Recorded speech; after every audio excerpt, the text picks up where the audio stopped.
Assalamualaikum warahmatullahi wabarakatuh. Salam sejahtera bagi kita semua. Apa kabar anak-anakku semua? Semoga senantiasa sehat selalu dan tetap semangat. Saat ini kalian sedang menyaksikan layanan bimbingan dan konseling bersama saya, Ibu Enda Suhartiwi, pengampu mata pelajaran bimbingan dan konseling di SMK Kesuma Marga Yosopati. Pada kesempatan kali ini, mari kita awali dengan membaca basmalah bersama-sama. Bismillahirrahmanirrahim. Terima kasih. Sebelum kita masuk pembahasan lebih jauh, izinkan saya bertanya pada kalian semua. Apakah kalian kehilangan semangat belajar?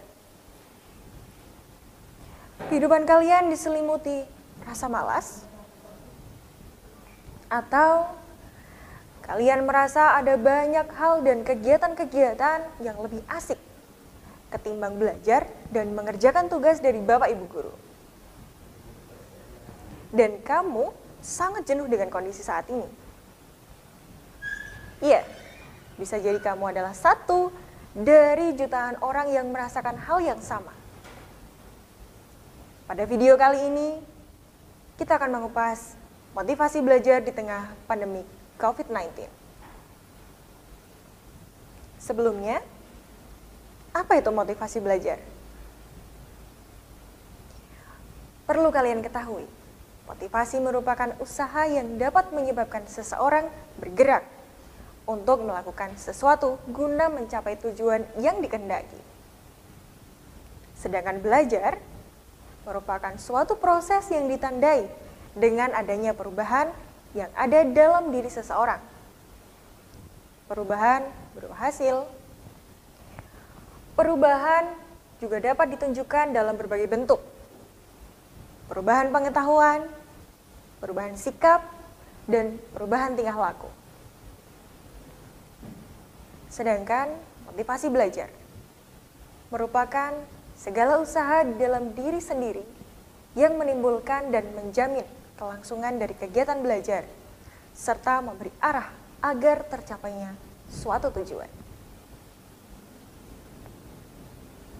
Berawal dari pemberitahuan isolasi mandiri selama 2 minggu pada pertengahan Maret lalu, yang ternyata hingga saat ini kurang lebih 8 bulan lamanya pandemi COVID-19 masih menyelimuti negeri ini.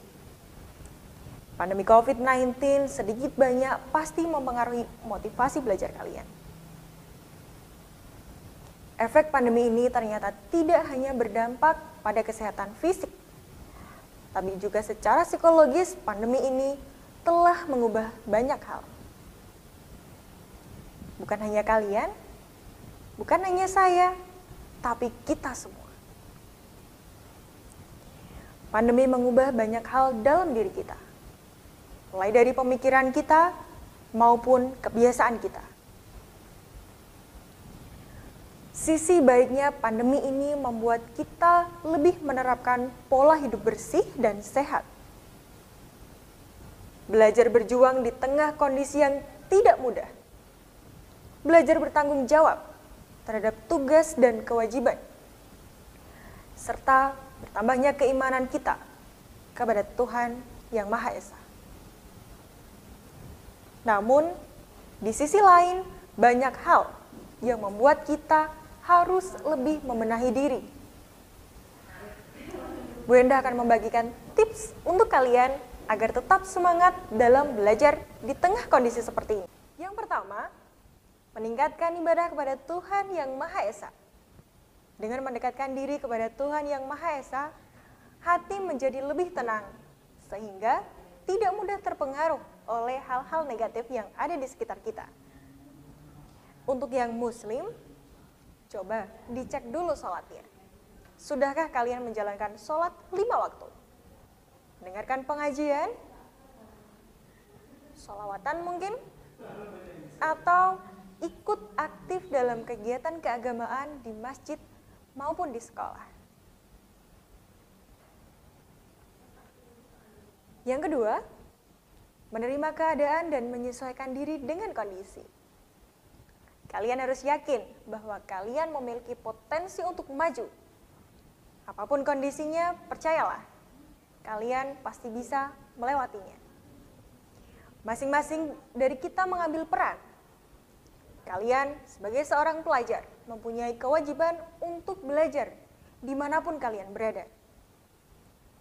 Bapak Ibu guru tetap memberikan ilmu dan pengetahuan, meskipun harus terbatas jarak dan terbatas keadaan. Serta orang tua kalian juga patut mengambil peran. Orang tua kalian harus mendampingi kalian belajar di rumah. Yang ketiga, memunculkan motivasi dari dalam diri kalian sendiri.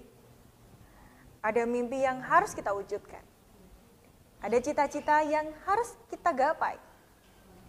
Dan ada keluarga yang harus kita bahagiakan. Apabila motivasi itu belum muncul dari dalam diri kalian, itu akan menjadi sangat sulit. Karena apabila motivasi itu bersumber dari tekanan dari luar, akan menimbulkan hal-hal yang tidak kalian inginkan. Contoh sederhananya saja, kalian belajar. Yang menyuruh belajar orang tua kalian. Kalian dipaksa untuk memahami sesuatu. Di ulangan kalian harus dapat 100. Kalau tidak dapat 100, orang tua akan marah besar. Hal tersebut merupakan motivasi dari luar. Dapat disebut juga sebuah tekanan. Alhasil, bisa jadi kalian masuk kamar, membuka buku, tapi tidak belajar. Tapi kalian malah bermain handphone atau bisa jadi bermain game. Yang keempat, menjalin interaksi dengan orang-orang yang ada di sekitar kita. Dengan dukungan mereka, segalanya akan menjadi lebih mudah untuk dilalui. Ketika kita punya teman, kita berinteraksi, bersilaturahmi, tidak harus bertemu, karena kita harus menjalankan protokol kesehatan dengan menjaga jarak, menghindari kerumunan. Silaturahmi tidak harus bertemu. Banyak sekali media yang bisa digunakan untuk selalu menjalin silaturahmi. Jangan sampai dikalahkan oleh keadaan. Tekadmu harus lebih kuat dari godaan rebahan. Demikian video layanan bimbingan dan konseling kali ini. Sampai jumpa di pertemuan selanjutnya. Terima kasih. Wassalamualaikum warahmatullahi wabarakatuh.